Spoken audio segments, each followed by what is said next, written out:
आवा कैमरा पकड़ ला हम तनी डांस कर ली।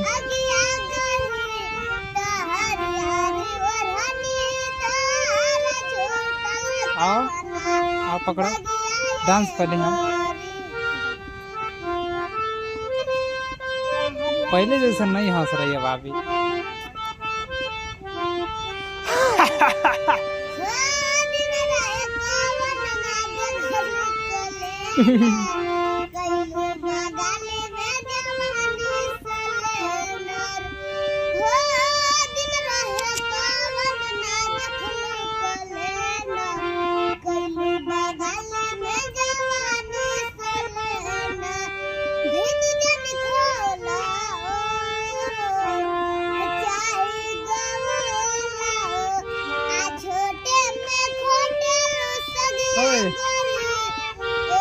बहनी हमारे लज्जा पिया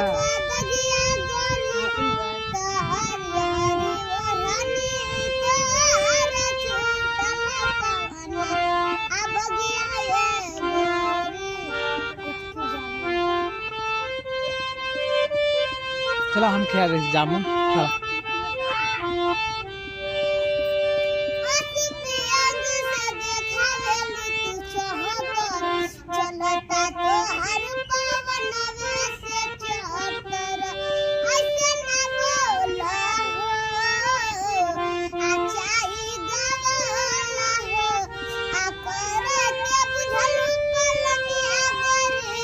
मेन मालिक तो है हम कहाँ हैं।